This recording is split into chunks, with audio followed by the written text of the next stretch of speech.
Boa noite, pessoal, tudo tranquilo? Mais uma aula de sistema de controle. Antes de começarmos aí, por favor, inscreva-se no canal, curta o vídeo, divulguem, eu agradeço muito.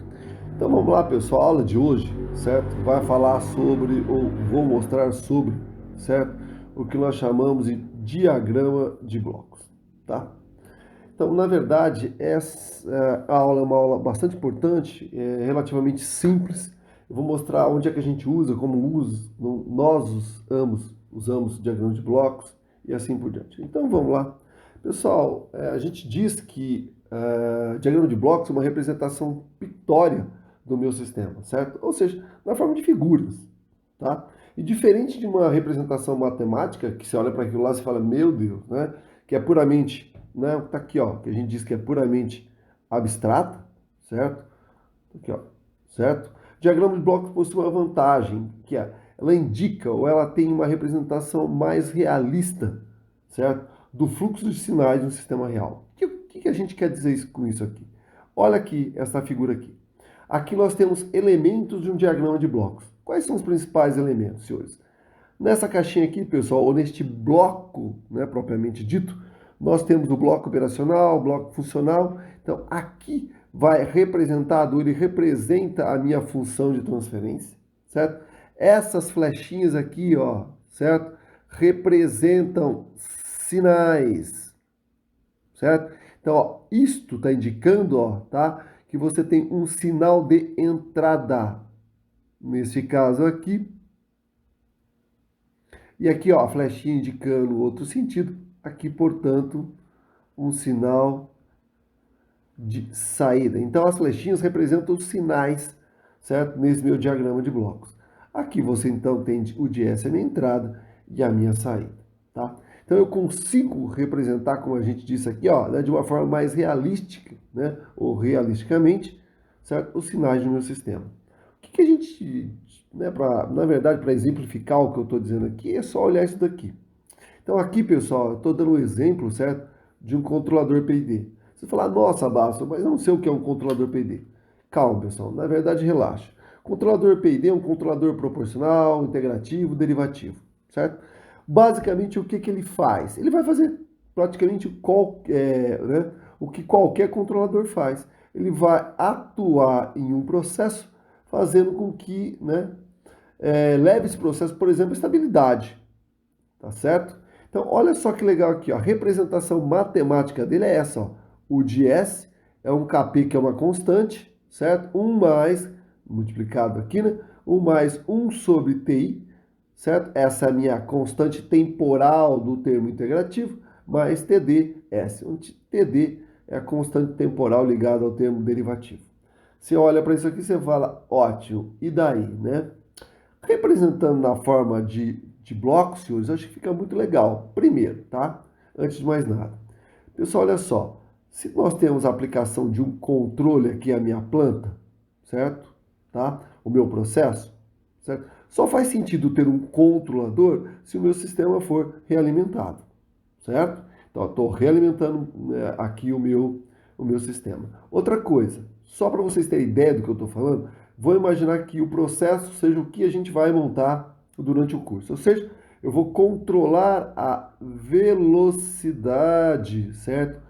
Angular do meu motor de corrente contínua, certo? Independente do que eu tenho aqui na saída, ou seja, uma carga, certo? Atritos, o que for, não me interessa. Então, o que eu vou fazer, ó? Esse set point representa a minha referência, o meu referencial. Então, vamos supor que eu queira manter essa velocidade angular em 300 radianos por segundo, certo? E constante. Então, esse set point aqui, nesse caso, seria 300 radianos por segundo, ou algo assim, certo? Então, o que vai acontecer? Olha aqui comigo, ó. Nós vamos ficar o quê? Olhando, sensoriando essa saída, certo? Retornando esse sinal para esse elemento aqui que eu vou chamar de um elemento de soma, certo? Na verdade, a gente chama de maneira geral de elemento de soma, mas nesse caso, ele está somando o set point, certo? Ao que, ó, o meu sinal de saída.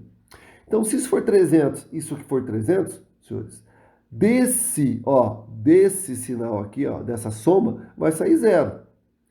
Como eu vou aplicar esse erro em todos os termos, isso aqui vai ser zero. e o sistema simplesmente continua trabalhando como ele estava. A partir do momento que essa velocidade, por algum motivo, certo, tende a mudar, o que vai acontecer é que esse erro agora vai ser diferente de zero, e esse erro, certo, ó, vai receber uma contribuição, certo? Olha só, uma correção dessa certa forma, né? Proporcional, integrativa e derivativa. Nós vamos somar essas contribuições, atuar no processo, fazendo com que a velocidade volte aos 300 radianos por segundo. Mas aqui dá para perceber qual é o fluxo, né, certo? Dos sinais, como é que o meu sistema trabalha.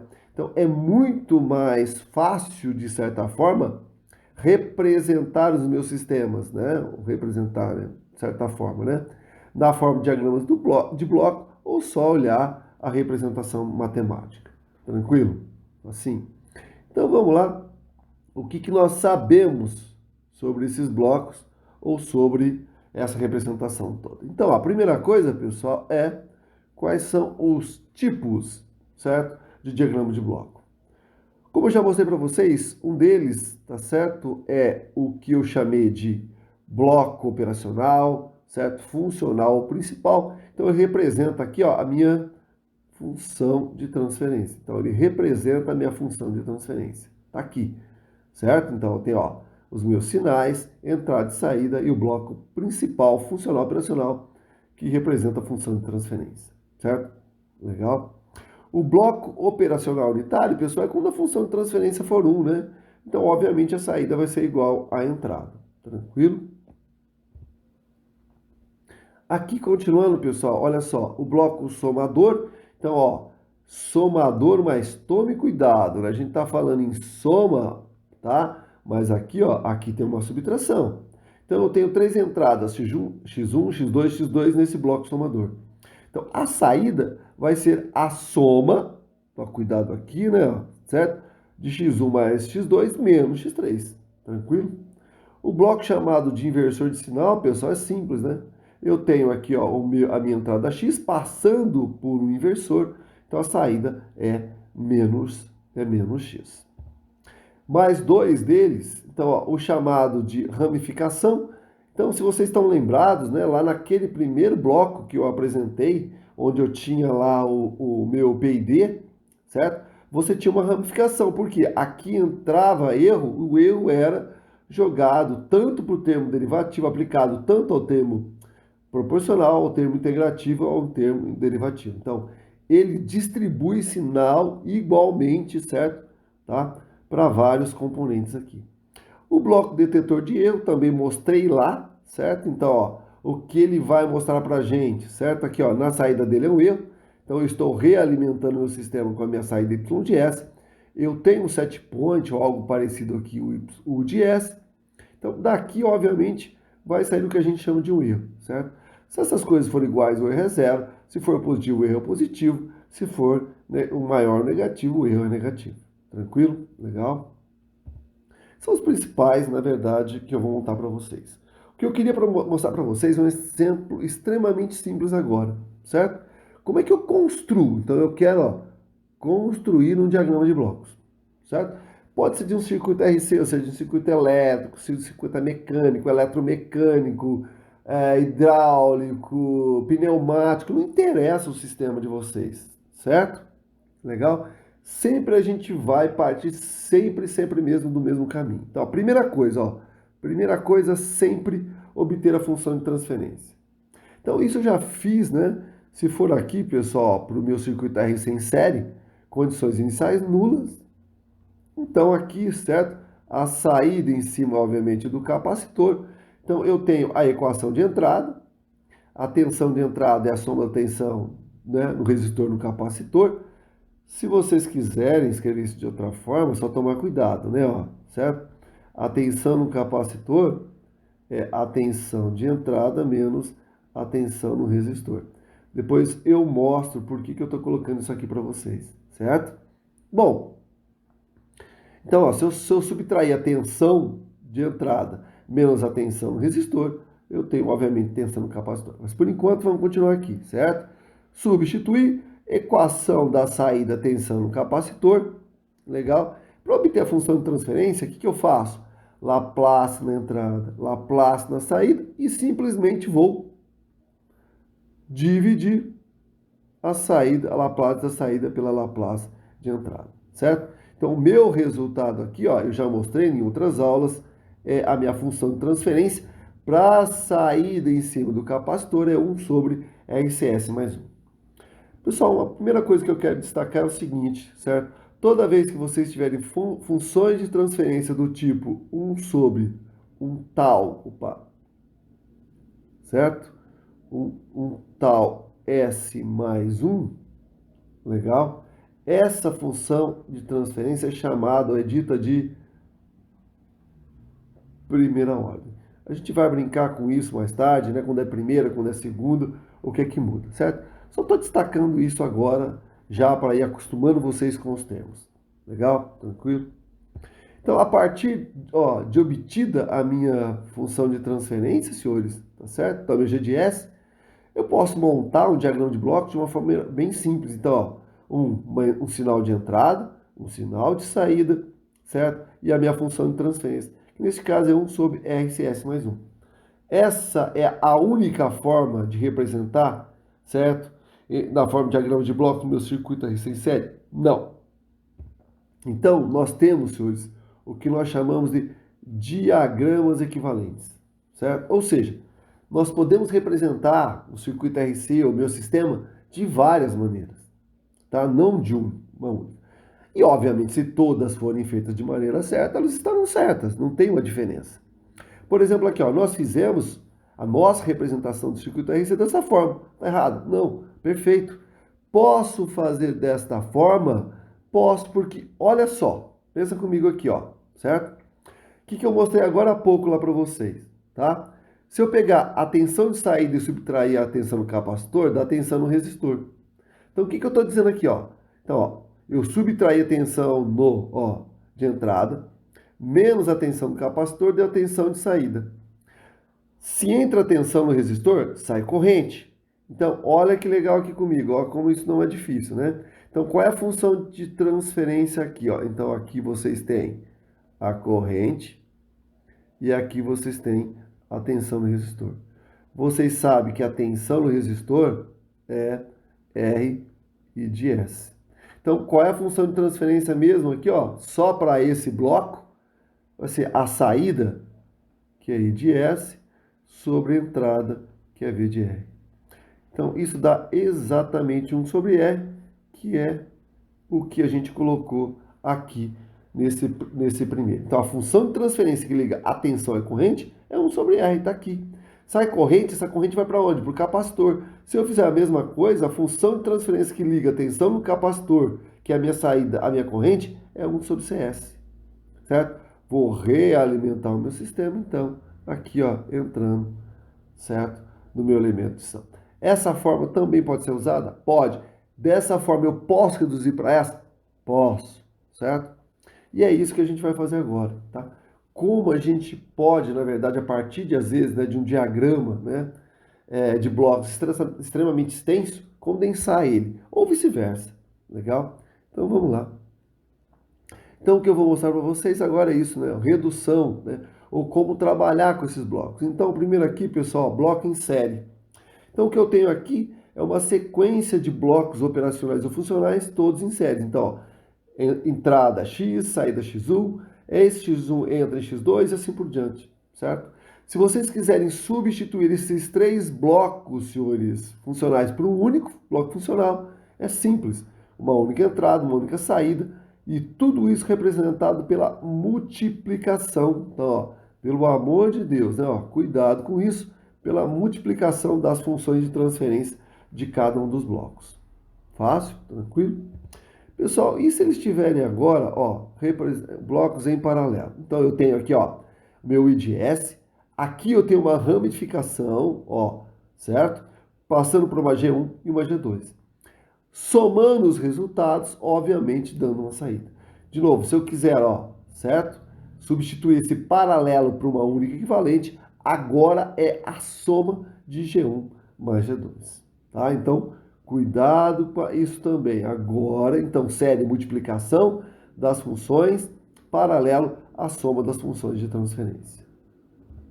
Senhores, na verdade, né, não sei se é uma redução, mas uma coisa legal que vocês têm que saber é essas malhas de realimentação em realimentação. Por quê?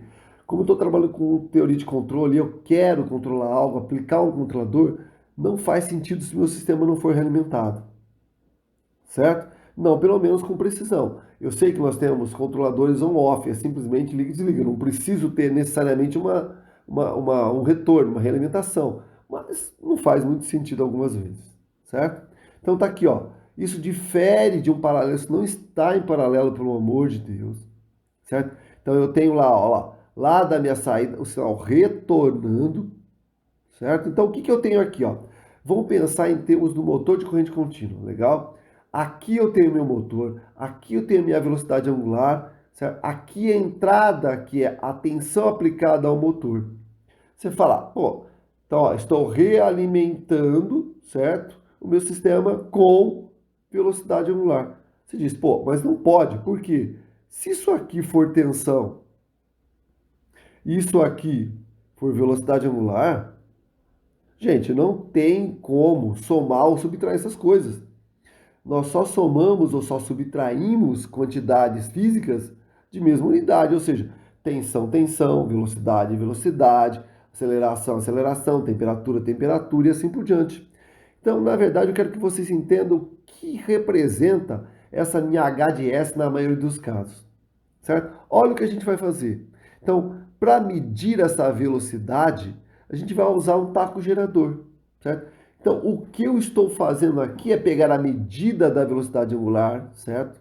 Passando, medindo com o taco gerador e na saída do taco gerador, soltando ou tendo também o que? Tensão.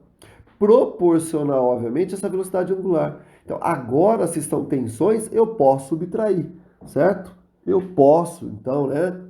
Tá? Eu posso somar. Esse erro, eu vou abrir um espaço aqui, eu vou jogar um controlador e ele vai atuar. Então, eu atuo no controlador e o controlador na função de transferência do sistema ou no sistema. Legal? Então, geralmente, essa HDS, ou seja, é quem faz a leitura da minha saída, quem fica de olho na saída do meu sistema, seja lá, né, um medidor de pressão, medidor de temperatura, o que for, geralmente é um sensor. Legal? Pessoal, eu não fiz mais, tem no Ogata, tem outros livros, né, mostrando como é que a gente reduz essa malha realimentada, né, por esse único bloco aqui, certo? Então, de S, G de S, 1 mais G de S vezes H de S, certo? A saída aqui. Então, se for realimentado, o meu bloco único será esse daqui. Tranquilo? Fácil até aí? Muito bom, senhores. Aproveitando o gancho disso tudo, pessoal, então, na verdade, o que eu quero mostrar para vocês é uma coisa muito simples. Tá, falei em diagrama de blocos e eu falei para vocês que, na verdade, o MATLAB usa muito isso. Então, eu vou aproveitar tudo que eu falei até agora de diagrama de blocos e função de transferência para mostrar uma coisa muito legal para vocês.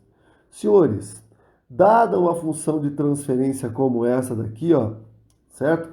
Eu não preciso, certo, aplicar L a menos 1 para obter o meu G de T, ou sei lá o que, para ir, né, construir, né, um gráfico, sei lá, de tensão, de um capacitor, de sei lá o que, em função do tempo, para se descobrir qual é o comportamento dele. A partir da função de transferência, certo?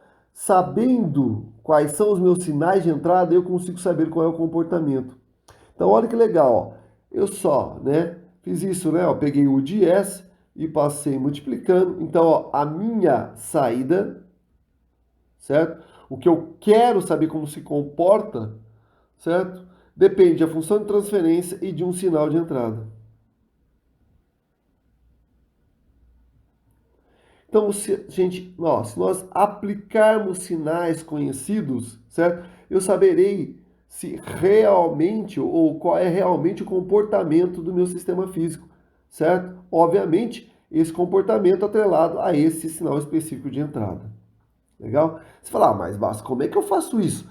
Como é que eu olho para isso tudo, aplico um sinal de entrada e, na verdade, né, vou lá, né, descobrir qual é a resposta dinâmica do meu sistema? Pessoal, certo? Existem várias maneiras de fazer isso. Uma delas é usando, certo, o Simulink do MATLAB. Como é que eu faço isso então? Então, ó, um exemplo aqui, ó.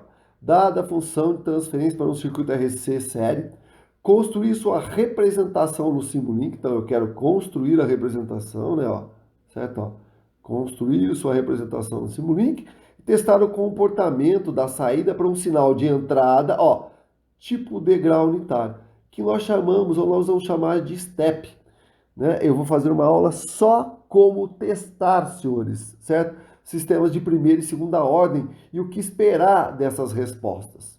Legal? Tranquilo?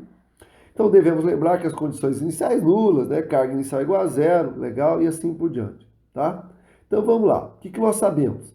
Nós sabemos, se eu sei a função de transferência, eu sei que y de S, que é a minha saída, é 1 sobre RCS mais 1, o de S. Então, aqui o que eu vou ter que fazer é, a partir do Simulink, jogar aqui na minha entrada, certo? Um degrau unitário, certo? Isso aqui, pessoal, tá? Esse degrauzinho aqui. Então, ó, ele é zero para tempos menores ou igual a zero, e, por exemplo, ele vai ser 1, certo? Nesse caso, né? Certo? Volt, tá? Para tempos maiores que zero. Então, para tempos maiores que zero. Moçada, isso podia ser 1, 2, 10, 20 e assim por diante. Legal? A única coisa que eu fiz, então eu atribuí valores para o capacitor e para o resistor, então minha Y de S, essa daqui, tá? 1 sobre 2 vezes 10 a menos A, S mais 1, o de S. Então eu preciso primeiro construir essa representação, ou seja, construir a representação na forma de diagrama de blocos no Simulink, depois aplicar então o degrau unitário, e eu quero, na verdade, saber, né, ver como é que isso se comporta.